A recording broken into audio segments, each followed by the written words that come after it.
امروز میخوایم با هم یه سالاد خوشمزه و متفاوت درست کنیم. برای درست کردنش سیب زمینیاتون رو بپزین و پوره کنید و به این صورت روی سلفون پهن کنید.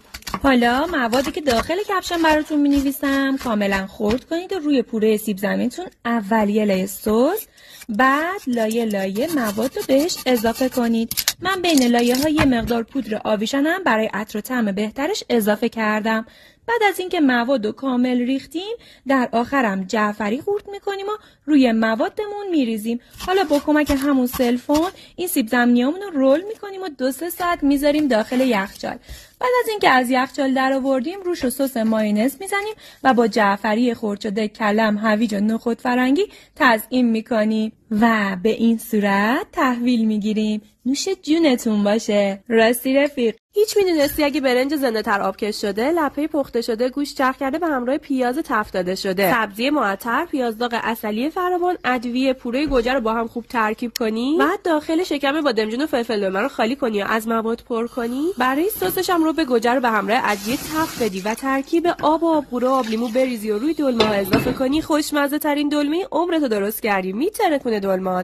هنوزم ماهی به روش قدیمی درست میکنی یا میخوری؟ بیا بهت یه ماهی با طعم جدید و متفاوت یاد بدم که هفته 2 بار پای ثابت غذاهات میشه. توی یه ظرف پیاز نگینی، جعفری ساتوری شده، سیر له شده، ادویه ها، روغن زیتون و رب انا رو بریز و چنگ بزن. بعد ماهی خرد شده یا درسته رو بریز داخلش و زعفرونم بزن و بذار 2 ساعت داخل یخچال حسابی مزه دار بشه. حالا دیگه فقط کافیه سرخشون کنی و کنار یه سبزی پلو کارو تموم کنی. بهت قول میدم اگه فقط یه بار ماهی رو اینطوری درست کنی کل خانواده، حتی اونی که ماهی هم دوست نداره، عاشقش میشه. درستش کنید و نوش جونتون باشه. من واسه مهمونای ویژم همیشه این دسر خوشمزه پاییزی رو درست میکنم که خیلی پرطرف داره. کدو رو پوست بگیرید و خرد کنید، با 2 لیوان آب بذارید بپزه. آبش که کشیده شد، شیر عسلی، 1 لیوان شیر، دارچین اضافه و میکس کنید. توی 2 مرحله نشسته ذرت بهش اضافه کنید. چند غل که زد توی هر ظرفی که دوست دارید بریزید. با گردو و عسل خوشمزه ترش کنید. چند ساعت بذارید داخل یخچال. دسر خوشمزه کدو حلوایی ما آماده است. حتما سیوش کن که درستش کنی، چون هر کی امتحانش کنه عاشقش میشه. هنوزم مرغ سرخ آبپز میکنی با طعم تکراری میذاری جلو مهمونا؟ یه مرغ متفاوت یاد بدم که هفته 6 بار درستش میکنی. خیلی ساده و فوری آماده میشه. کرفس خرد شده رو توی مقداری روغن سرخ کنید، بعد ربو اضافه کنید و تفت بدید. حالا توی قابلمه دیگه پیاز و سیر رو کمی تفت بدید. شیشه که شد فیله مرغ اضافه کنید. پودر زعفرون و ادویه رو اضافه و تفت بدید. حالا کرفس، آب جوش، لیمو عمونی رو اضافه کنید و بذارید 20 دقیقه بپزه. در آخر سماق، زرشک، فلفل سبز رو اضافه کنید و بذارید نیم ساعت جا بیفته. اینجوری به روغن بیفته. یه خورش مرغ خوشمزه با طعم ترش و عطر کرفس که مزهش بی‌نظیره. درستش کنید و نوش جونتون باشه. ماهیچه پسرانه کریم جزو خوشمزه ترین و خوشپخت‌ترین ماهیچه‌ای که توی ایران طرفدارای زیادی داره. امروز میخوام ماهیچه‌مو با دستور پخت دقیق پسرانه کریم درست کنم که مطمئنم تا حالا کسی دستور پختشو بهت نگفته. 2 سمت ماهیچه رو فقط در حد تغییر رنگ سرخ. تو همون روغن پیاز خلالی رو سرخ کن. ادویه ها رو اضافه کن. حالا پیاز خام بریز. ماهیچه ها رو بچین روش. دوباره روش و پیاز خام بریز. سیر، دارچین، برگ بو، زعفران دم کرده، روغن مایع، نمک و 1 بوته سیر.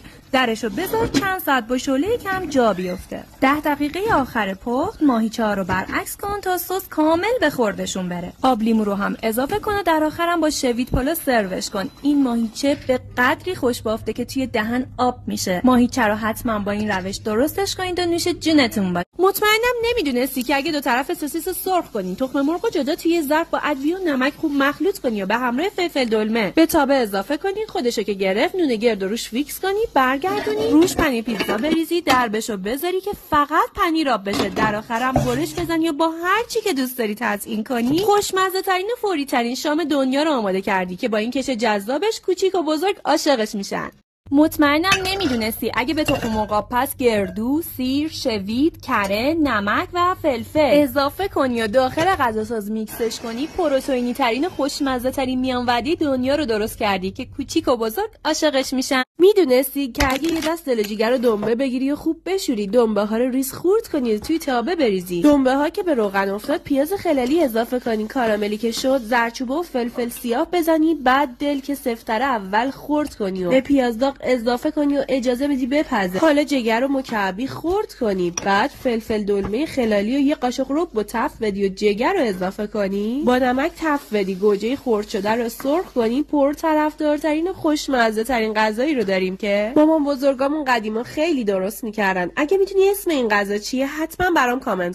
میدونستی اگه خرما، پسته، گردو، بادوم، کنجد، پودر نارگیل، موز، نسکافه فوری، یه قاشق عسل با 2 لیوان شیر رو خوب ترکیب کنی و با هر چی دوست داری تزیین کنی، مقوی ترین و خوشمزه ترین معجون دنیا رو درست کردی که دیگه از ضعف و بیحالی خبری نیست. کاش میدونستی که اگه سبزی خوردن رو خوب خرد کنی، بهش پنیر و گردوی خرد شده اضافه کنی و خوب ترکیبشون کنی و به نون لواش یا تافتون اضافه کنی، بعد نونو خوب رول کنی و برش بزنی، خوشمزه ترین و سالم ترین لقمه رو واسه تغذیه مدرسه بچت درست کردی. این پست و لایک و سیو.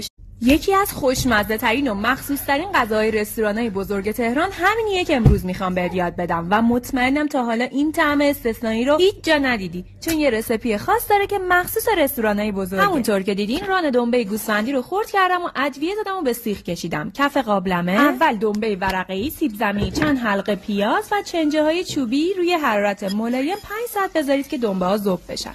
بعد سیب زمینی و چنجه‌ها رو توی روغن دنبه سرخ می‌کنید. در نهایت این بشقاب خوشمزه و مخصوص رو داریم که از خوشمزدگیش هر چی بگم کم گفتم. دیگه بس هر چقدر مرغ با طعم تکراری درست کردی. بیا یه مرغ متفاوت یادت بدم که هر هفته درستش می‌کنیم. اول مرغ 15 دقیقه با آب می‌جوشونیم و می‌شوریم. پیازو تفت میدیم، مرغا رو می‌شینیم روش، ادویه، فلفل دلمه و رب اضافه و تفت میدیم. خامی رب که گرفته شد، پوره گوجه رو اضافه می‌کنیم. کمی که آبش کشیده شد، زعفرون و تمر هندی رو اضافه می‌کنیم. بعد از نیم ساعت سیب زمینی‌ها و آب جوش رو اضافه می‌کنیم. 1 ساعت اجازه میدیم تا مرغ کامل بپزه و حسابی جا بیفته. یه مرغ خوش عطر و طعم که همه عاشقش میشن. درستش کنید و نوش جونت. خوشمزه ترین غذایی که اگه هر روز به پسرم بدم و هیچ وقت بهونه نمیگیره همینه. برای درست کردنش اول پیاز رو رنده می‌کنیم و آب پیاز رو می‌گیریم و می‌ذاریم کنار. گوشت چرخ کرده رو با فلفل سیاه کمی خوب ورز می‌کنیم. بعد پیاز رنده شده، پودر نان، ادویه و نمک رو اضافه و حسابی ورز میدیم. دقت کنید که خوب ورزیدن روی کیفیت غذامون خیلی تاثیر میذاره. گوشت توی تابه بدون روغن پهن و تقسیم بندی می‌کنیم. با حرارت ملایم و در بسته 1 ربع می‌ذاریم بپزه. کبابا رو جدا می‌کنیم. آب پیاز به همراه زعفران اضافه میشه. یه طرفش که سرخ شد کره رو اضافه می‌کنیم. گوجه و فلفل هم می‌چینیم. 1 ربع با در بسته بپزه کافیه. این خوشمزه ترین و لذیذ ترین کباب تابه دنیاست که اگه برای هر کی درستش کنید عاشقش میشه. اصلا میدونستی رستوران‌های ویژه چطوری چنجه نرم آبدار درست میکنن؟ بیا تا رمز و رازشو بهت بگم. به گوشت راسته آب پیاز، دوغ گازدار، نمک و فلفل سیاه و روغن زیتون اضافه کنید تا حداقل 8 ساعت داخل یخچال استراحت بده. به همین سادگی خوشمزه ترین و پنبه‌ای ترین چنجه دنیا رو درست کردید که هر کی امتحانش کنه بی برو برگرد عاشقش میشه.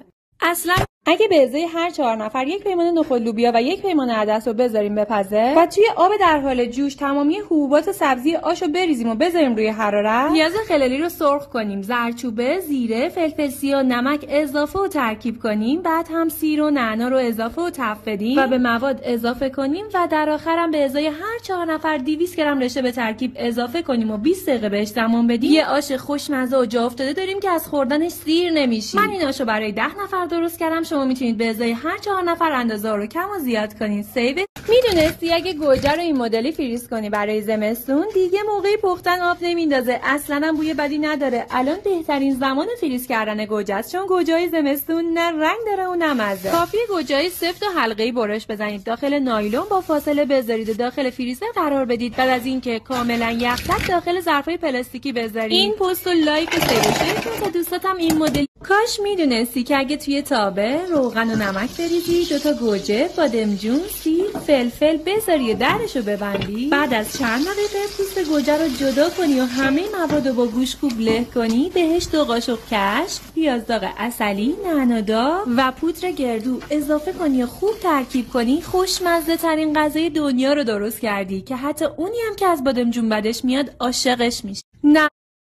90% خانمای ایرانی برای مهمونای ویژه‌شون